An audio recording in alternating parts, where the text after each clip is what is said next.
Nos gustaría saber cuáles son las investigaciones que hiciste, en qué consisten, qué esperaremos escuchar en la conferencia, qué esperaremos encontrar en tu libro Reemplazando a Darwin, el nuevo origen de las especies. So let's start with why it matters. This issue matters from my vantage point because what the scientific community has accepted as established fact for a century and a half is poised for a dramatic revolution. This is a shock to many people.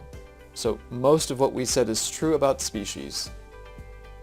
Their history is wrong. And it's only in the last few years that we've gained the scientific tools to discover that. Genetics is the critical field of science, and it's in the field of genetics that I've seen a dramatic change occur, the beginnings of it.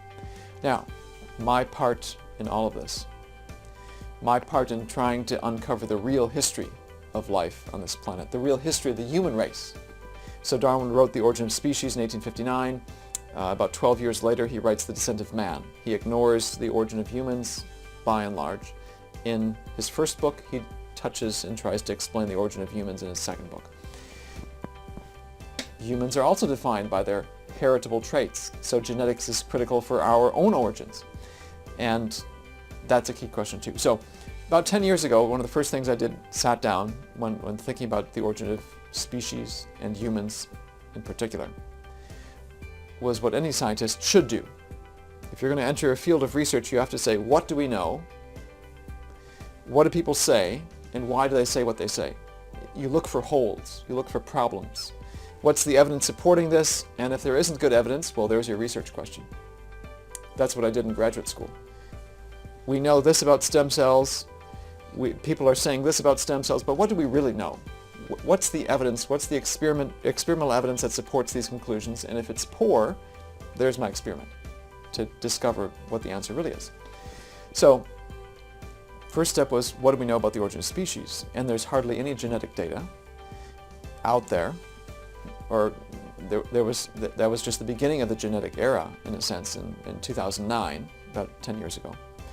And more importantly, the evidence used to support Darwin's ideas was largely irrelevant. It's as if we were still living in 1859. You look at textbooks, you look at what popular evolutionists are saying, you look at the evolutionary papers, the peer-reviewed literature, all of them act as if the competing hypotheses are the 1859 creationist views. They're not. They're modern creationist views. And what I've seen over the last 10 years is most evolutionists have no idea. They don't read creationist papers. They have no idea what modern creationists think. And if they did, they would see that the evidence supporting the mainstream view is ambiguous. It does not disprove creation. It does not disprove evolution. It's useless. Here's a helpful analogy for someone who's not in science. A court of law.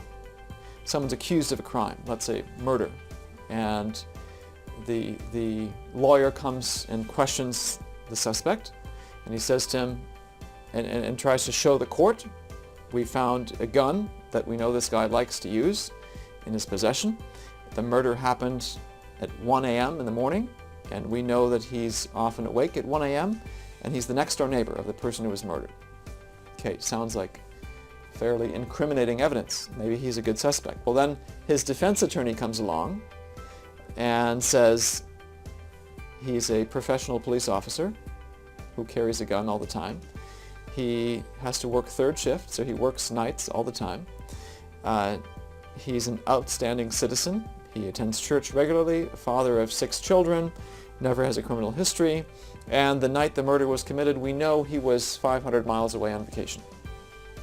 So, that initial evidence that looked like maybe he was a good suspect now dissipates. It fits him being a suspect, it fits him not being a suspect. It's compatible with both ideas. So now you're stuck. You've got to look for new evidence. The question is not answered. Who killed this particular victim? Same thing is true in the origin of species. The current evolutionary evidence does not disprove evolution. It does not disprove creation. So now we're stuck. We're back to the beginning. What is the answer to who species come from? How do they arise? Where do they arise? When did they arise? These are all open questions. that's where I was in 2009. And so I've been trying to use genetics then to answer each of these major questions about the origin of species and the origin of humans ever since then. And one of the first things I did was to look at the function of DNA. That's one of the first papers I published. Along the way of doing this, I discovered there are clocks within humans and within other species, and those clocks show that species and humans originated just a few thousand years ago. Shock to the scientific community.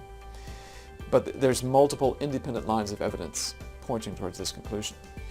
That opened up the research question of when did species arise? Because these clocks now are tools by which we can say, okay, this species originated this time, this, and so forth. It really is a history. We have within ourselves, species have within themselves the record of their history.